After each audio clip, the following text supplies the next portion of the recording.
प्यारे बच्चों, आज हम देखते हैं चैप्टर नंबर 10 व्रत सर्कल्स। 1 मार्क्स के 2 क्वेश्चंस और 3 मार्क्स का 1 क्वेश्चन आएगा।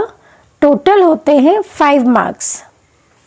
क्वेश्चन बैंक का क्वेश्चन नंबर 1 देखते हैं। क्वेश्चन नंबर 1 है सही विकल्प चुनिए।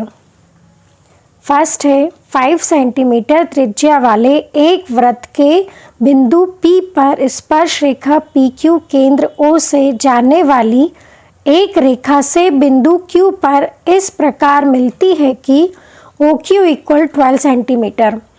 PQ की लंबाई है option A 12 centimetre, option B 13 centimetre, option C 8.5 centimetre, option D √119 centimetre. अब हम यहाँ पर त्रिज्या 5 सेंटीमीटर त्रिज्या का एक वृत्त लेते हैं जिसका केंद्र O है। यहाँ पर PQ स्पर्श रेखा है, P स्पर्श बिंदु है। तो हम जैसे कि जानते हैं कि वृत्त की स्पर्श रेखा स्पर्श बिंदु से जाने वाली त्रिज्या पर लंब होती है, अतः OPQ यहाँ 90 डिग्री है। एक समकोण त्रिभुज का निर्माण होता है और 90 डिग्री के सामने वाली भुजा कर्ण होती है, तो OQ कर्ण है। तो एक समकोण त्रिभुज OPQ में पाइथागोरस प्रमेय से देखते हैं OP square plus PQ square equal to OQ square.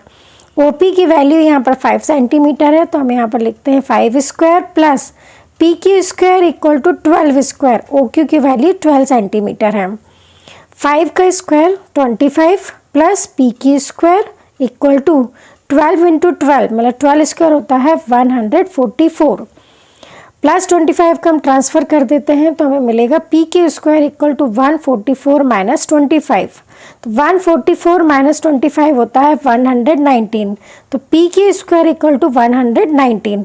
अब हम स्क्वायर रूट या वर्गमूल ले लेते हैं दोनों पक्षों का, तो हमें मिलता है PQ इक्वल टू √119 सेंटीमीटर। अतः हमारा आंसर है D √119 सेंटीमीटर।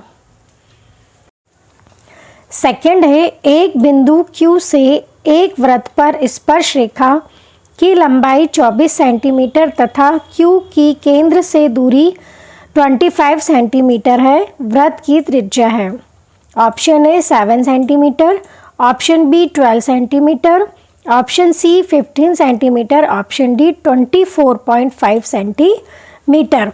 अब हम यहाँ पर एक वृत्त ले लेते हैं जिसकी त्रिज्या O है, P बिंदु स्पर्श बिंदु है, PQ स्पर्श रेखा है। चूँकि जैसा कि हम जानते हैं कि स्पर्श रेखा PQ स्पर्श बिंदु P से होकर जाने वाली त्रिज्या पर लंब होती है, अतः OPQ कोण OPQ होगा 90 डिग्री और 90 डिग्री के सामने वाली भुजा कर्ण होती है, तो ये OQ हमारा कर्ण होगा 25 सेंटीमीटर। समकोण त्रिभुज OPQ में पाइथागोरस प्रमेय से OP square plus QP square equal to OQ square. OP square की वैल्यू हमको फाइंड करनी है, प्लस QP की वैल्यू हमको 24 दिया है तो 24 स्क्वायर इक्वल OQ की वैल्यू 25 तो 25 square. OP square plus 24 into 24 होता है 576 इक्वल 25 स्क्वायर की वैल्यू होती है 625। OP square equal two plus 576 का हम ट्रांसफ़र कर देंगे तो प्लस 576 का हो जाएगा माइनस, तो हमें प्राप्त होता है OP square equal to 625 minus 576। OP square equal to 49। अब हम स्क्वायर रूट वर्गमूल ले लेते हैं दोनों पक्षों का, तो हमें मिलेगा OP इक्वल टू 7 सेंटीमीटर। अतः हमारा आंसर है ऑप्शन है 7 सेंटीमीटर। थर्ड है यदि एक बिंदु P से O केंद्र वाले किसी वृत्त पर PA PB स्पर्श रेखाएं परस्पर 80 डिग्री के कोण पर झुकी हों तो कोण POA बराबर है। Option A 50 degree, option B 60 degree, option C 70 degree, option D 80 degree. Solution देखते हैं। हमको एक बिंदु P से, तो हम यहाँ पर P बिंदु ले लेते हैं। O केंद्र वाला हम एक वृत्त लेते हैं और PA और PB हमें स्पर्श रेखाएं दी हुई है जो परस्पर 80 डिग्री के कोण पर झुकी हुई है। और जैसा कि हम जानते हैं कि वृत्त का केंद्र स्पर्श रेखाओं के बीच के कोण अर्धक पर स्थित होता है। अतः एंगल APO और BPO ये दोनों ही एंगल इक्वल होंगे, मतलब ये 80 डिग्री है तो ये अर्धक हो जाएंगे 40 डिग्री 40 डिग्री। अतः एंगल APO और angle BPO equal to 40 degree होगा। अब हमें इस प्रकार प्राप्त होता है angle OPA equal angle OPB equal to 40 degree, angle OAP equal to 90 degree और angle POA plus angle OPA plus angle OAP equal to 180 degree. मतलब त्रिभुज के तीनों कोणों का योग 180 डिग्री होता है। एंगल POA की वैल्यू हमें फाइंड करनी है। एंगल OPA की वैल्यू 40 डिग्री, एंगल OAP की value 90 degree equal to 180 degree. तब हमें प्राप्त हुआ angle POA plus 40 degree plus 90 degree equal to 180 degree. 40 degree plus 90 degree equal to 130 degree होता है। तब हमें प्राप्त हुआ angle POA plus 130 degree equal to 180 degree. Plus 130 degree का हम ट्रांसफ़र कर देते हैं तो प्लस 130 डिग्री का हो जाता है माइनस 130 डिग्री। इस तरह में प्राप्त हुआ angle POA equal to 180 degree minus 130 degree और 180 डिग्री माइनस 130 डिग्री निकालते तो हमें प्राप्त हुआ 50 डिग्री।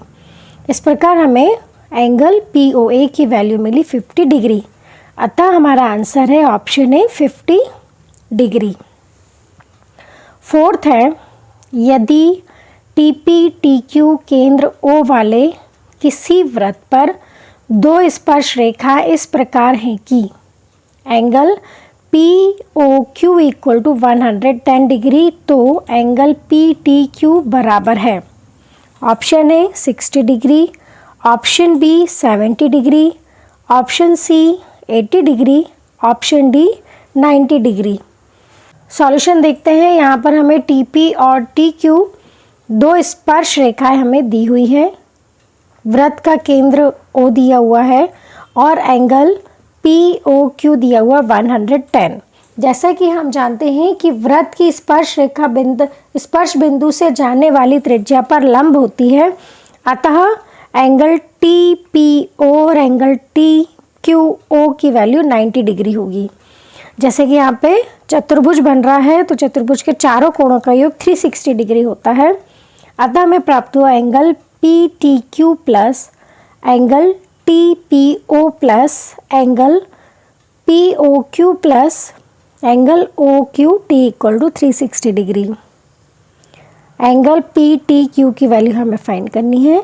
हमें एंगल TPO की वैल्यू दी 90 डिग्री, एंगल POQ की वैल्यू 110 डिग्री, एंगल OQT की वैल्यू 90 डिग्री दी हुई है। तो इस तरह हमें प्राप्त हुआ angle PTQ plus 90 degree plus 110 degree plus 90 degree equal to 360 degree. 90 degree 110 और 90 डिग्री को हम प्लस कर दें तो हमें प्राप्त हुआ 290 डिग्री। तो angle PTQ plus 290 degree equal to 360 degree. Plus 290 degree का हम ट्रांसफ़र कर देते हैं तो प्लस का माइनस हो जाएगा तो हमें प्राप्त हुआ angle PTQ equal to 360 degree minus 290 degree. 360 degree minus 290 degree तो हमें प्राप्त हुआ 70 डिग्री। इस प्रकार हमें प्राप्त हुआ angle PTQ equal to 70 degree. अतः हमारा आंसर है ऑप्शन बी 70 डिग्री।